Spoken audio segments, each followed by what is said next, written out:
Hola a todos, soy Emma y estás en el canal Historias de Emma. Vamos a sumergirnos en historias increíbles. No olvides suscribirte, dar like y compartir. Gracias.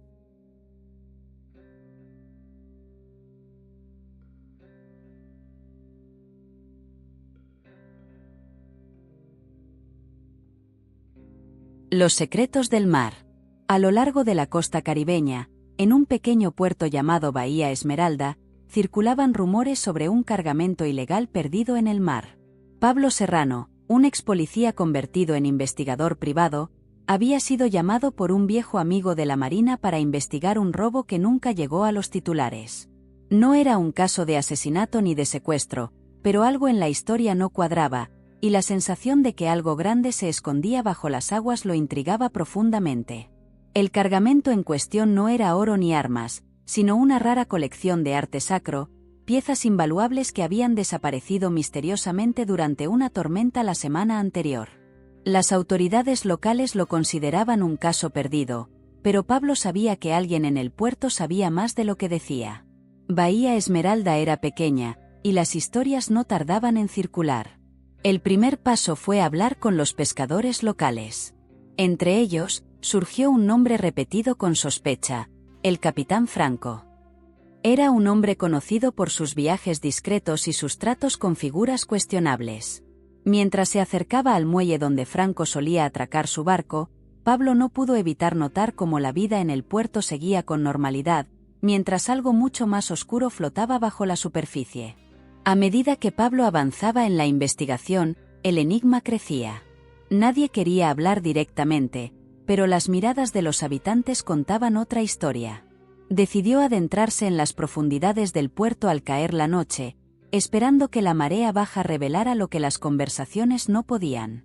Allí, entre redes viejas y cajas rotas, encontró algo que cambiaría todo el curso de la investigación: una pintura antigua, oculta en un compartimento de un viejo bote abandonado. La pintura era parte de la colección robada, pero había algo más. Al examinarla bajo la luz tenue de su linterna, notó pequeñas marcas en la parte posterior del marco, un código que no reconoció de inmediato. Era un mensaje oculto. El robo no había sido solo por dinero. Alguien estaba usando las obras de arte para transmitir información secreta, algo mucho más valioso que las propias piezas.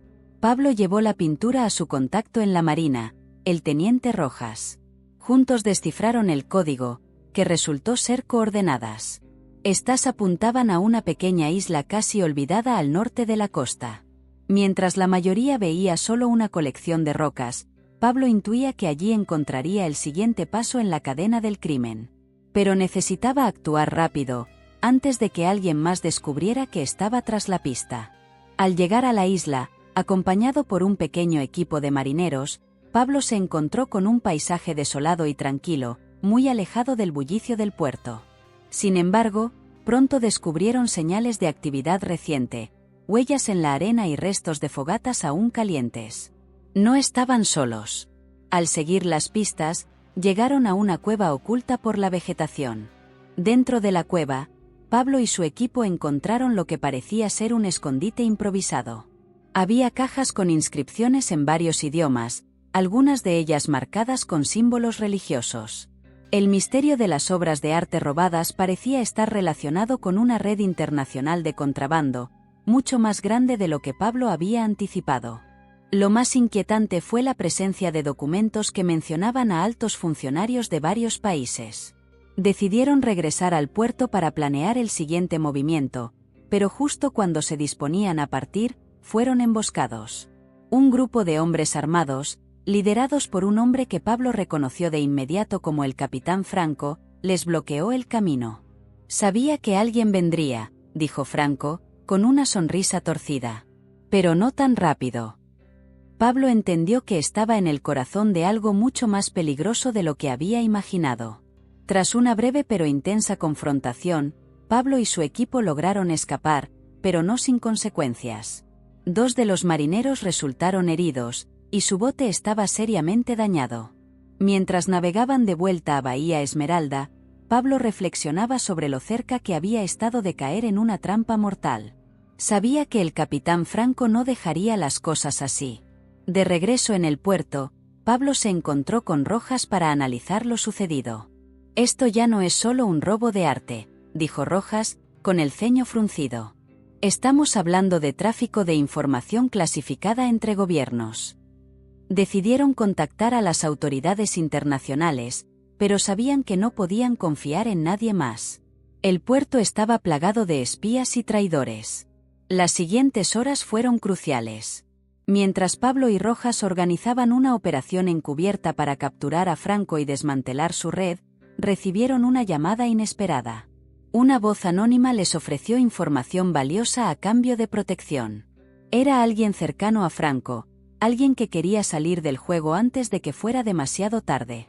Siguiendo las instrucciones de su nuevo informante, Pablo y su equipo se dirigieron a una casa aislada en las afueras de Bahía Esmeralda. Allí, encontraron a un hombre asustado que les reveló el verdadero propósito del contrabando. No solo se trataba de arte, sino de tecnología militar avanzada que estaba siendo traficada a través de las rutas marítimas del Caribe. El caso había escalado de una manera que ni Pablo ni Rojas habían anticipado. Con esta nueva información, decidieron organizar una trampa para capturar a Franco y sus hombres.